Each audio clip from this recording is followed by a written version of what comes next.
الحجاج والعمار وفد اللہ عز وجل، نبی علیہ السلام فرماتے ہیں حاجی اور عمرہ کرنے والے اللہ کے وفد ہے، نمائندے ہیں۔ یعطیہم ما سألہم، جو بھی سوال کرتے ہیں اللہ دے دیتا ہے۔ یستجیب لہم ما دعوا، جو بھی دعا کرتے ہیں اللہ قبول کرتے ہیں۔ یخلف علیہم ما انفقوا، جو بھی خرچ کرتا ہے اللہ تعالیٰ واپس دے دیتا ہے، اسی دنیا میں دیتا ہے، اسی دنیا میں۔ الدرہم بألف الف درہم، ایک درہم ایک روپے خرچ کرو اللہ رب العالمین 10 لاکھ اس کا بدل دنیا میں دے دیتا ہے۔ یہ تو ہمارا کمزور عقیدہ اور نظریہ ہے کہ ہم کہتے ہیں جی 10 لاکھ حج مہنگا ہو گیا، جی حج مہنگا ہو گیا، جی ہم نہیں کرتے۔ اس لیے حج ایک اہم فریضہ ہے، عورتوں پہ مردوں پہ بھی۔ اگر عورتوں پہ فرض ہے، بہت سے ہمارے لوگوں میں تو یہ بھی ہے جی بابا نے حج نہیں کیا، بابا کے پاس پیسہ نہیں ہے، بچوں کے پاس پیسہ آیا ہے، تو جی یہ بھی ایک شرم کی بات ہے کہ جی بابا نے نہیں کیا ہے، ماما اماں نے والدہ نے نہیں کیا ہے تو میں کیسے حج کروں؟ بھائی اگر ان کے پاس نہیں ہے، اس کے اوپر فرض نہیں ہے، تو آپ کے اوپر فرض ہے تو آپ کر لو، نہیں تو بابا بھی ساتھ لے جاؤ، ماں والدہ بھی ساتھ لے جاؤ اگر ان کے اوپر فرض نہیں ہے۔ بہت سے والدین یہ کرتے ہیں، سرمایہ بہت ہوتا ہے، اپنے اولاد کو نہیں دیتا ہے حج کے لیے۔ بھائی اپنی زندگی میں اپنے اولاد کو حج کراؤ، اپنے اہلیہ کو حج کراؤ، اپنی بیوی کو حج کراؤ۔ ایک حدیث میں آتا ہے نبی علیہ السلام سے ایک خاتون حضرت عائشہ کہتی ہیں کہ میں نے نبی علیہ السلام سے پوچھا یا رسول اللہ عورتوں سب سے بہترین عمل کون سا ہے؟ نبی علیہ السلام نے فرمایا جہاد۔ تو میں نے پوچھا یا رسول اللہ حل علی النساء من جہاد، عورتوں کے اوپر بھی جہاد ہے؟ قال، نبی علیہ السلام نے فرمایا علیہن جہاد لا قتال فیہ، عورتوں پہ ایسا جہاد ہے جس میں لڑائی جھگڑا کوئی نہیں ہے۔ الحج والعمرہ، حج اور عمرہ، جو عورت خاتون حج و عمرہ کرتی ہے گویا اللہ کے راستے میں کافروں کے ساتھ لڑ رہی۔ اس لیے حج ایک بہترین عمل ہے، حج ایک بہترین عمل ہے۔ دو صحابی حضرت عبداللہ ابن عمر رضی اللہ عنہ کہتے ہیں میں نبی علیہ السلام کے ساتھ بیٹھا تھا، 2 بندے آئے، ایک انصار کا تھا ورجل من ثقیف، اور ایک بنو ثقیف کا ایک بندہ تھا، آئے فسلم، تو انہوں نے سلام کیا، ثم قال یا رسول اللہ جئنا نسألک، یا رسول اللہ ہم آئے ہیں، ہم دونوں آپ سے ایک سوال کرتے۔ آپ صلی اللہ علیہ وسلم نے فرمایا، اس کے آنے سے پہلے نبی علیہ السلام کو جبریل نے اس کا سوال بتایا اور جواب بھی بتایا۔ نبی علیہ السلام نے فرمایا اگر آپ چاہتے ہیں تو میں تمہاری سوال بھی بتاؤں اور تمہارے سوال کا جواب بھی بتاؤں؟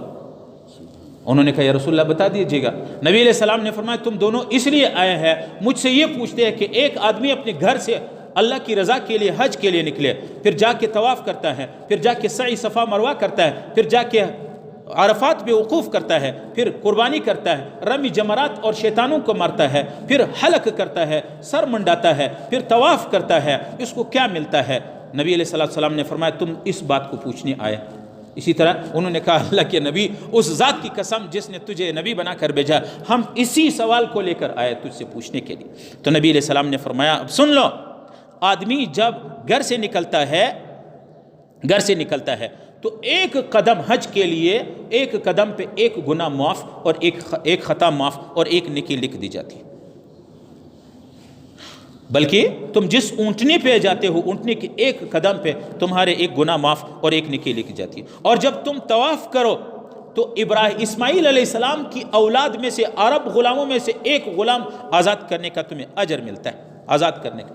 اور جب تم صفا مروہ پہ سعی کرو گے تو 70 غلاموں کے اجر تمہیں ملے گا۔ اور جب تم عرفات کی رات میں عبادت کرتے ہو تو اسی رات اللہ رب العالمین اول آسمان پہ آتا ہے اور اللہ رب العالمین فرشتوں کے سامنے فخر کرتا ہے، دیکھو میرے بندے گھر بار چھوڑ کر کے عرفات کی میدان میں آ پہنچے ہیں، مینا میں آئے ہیں۔ اللہ رب العالمین پھر کہتے ہیں یہ بندے جنت کی امید سے آئے ہیں، فرشتوں سے، دور دراز علاقوں سے، مجھے اپنی جلال کی قسم، اپنی ذات عظمت کی قسم، اللہ رب العالمین فرماتے ہیں میں نے ان سب کو معاف کر دیا۔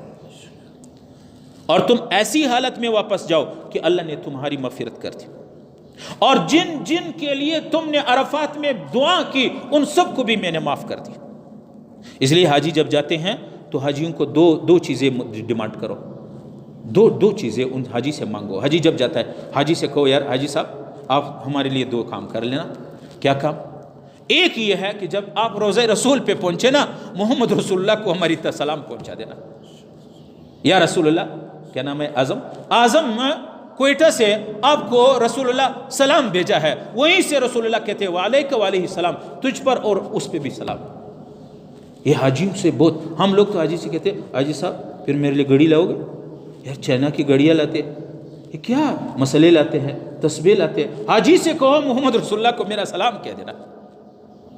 کتنی بڑی سعادت ہے کہ آپ کوئٹہ میں بیٹھے، آپ کا سلام جناب رسول پاک علیہ السلام کو وہاں پہنچائے۔ اور دوسری حاجی سے یہ کہے حاجی صاحب آپ کی جو بھی خدمت مجھے قبول ہے، لیکن عرفات کے میدان پہ ایک بار میرا نام لینا کہ اللہ تعالیٰ مجھے معاف کر دے۔ حدیث ہے نبی علیہ السلام، حدیث میں آپ صلی اللہ علیہ وسلم، نبی اللہ رب العالمین فرماتے ہیں کہ فرشتوں سے کہ اے حاجیوں میں نے تم کو معاف کر دیا، جس کے لیے تم نے ہاتھ اٹھا لیا ان سب کو معاف کر دیا۔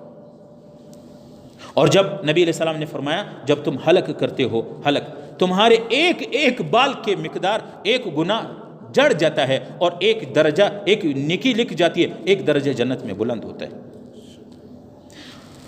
اور جب یہ حاجی حج سے فارغ ہوتے ہیں، عرفات کے میدان اور طواف کرتا ہے، تو ایک فرشتہ، حدیث میں آتا ہے اعمل، ایک فرشتہ اس کے کندھے پہ ہاتھ رکھتا ہے، حاجی کے کندھے کے اوپر، اور فرشتہ اس سے کہتا ہے اعمل فیما یستقبل، آئندہ نیک عمل کرو، فقد غفر لک ما مضی، پچھلے سارے گناہ آپ کے معاف ہو گئے۔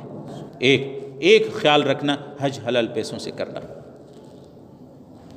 حج جنت کا سبب اور ٹکٹ ہے تب جب آپ حلال سرمایہ سے کرو گے، اگر حرام سے کرو گے تو حج کا کچھ الٹا گناہ ہوگا، ثواب کوئی نہیں ہوگا۔ حدیث میں آتا ہے نبی علیہ السلام فرماتے اذا خرج العبد بنفقة طیبة ووضع رجله في الغرس فنادى لبيك فنادى منادي من السماء لبيك وسعديك زادك حلال راحلتك حلال حجك مبرور غیر معذور۔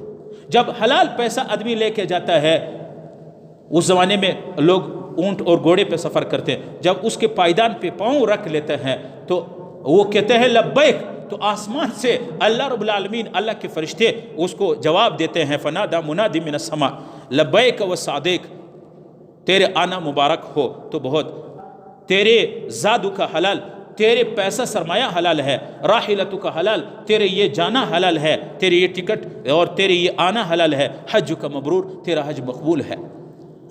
اور جب بندہ وَإِذَا خَرَجَ بِنَفَقَةٍ خَبِيثَةٍ، جب حرام مال لے کے جاتا ہے تو پھر وہ پائیدان میں پاؤں رکھتا ہے، لبیک کہتا ہے، آسمان سے آواز آتی ہے لا لبیک لا لبیک ولا صادق، تمہاری لبیک کی کوئی ضرورت نہیں ہے، تم نے حرام پیسہ لے کے اللہ کے گھر آنے کے ارادہ کیا ہوا ہے، تمہارا حج مقبول نہیں ہے، حج کا غیر معذور غیر مبرور، تمہارا حج مقبول نہیں ہے۔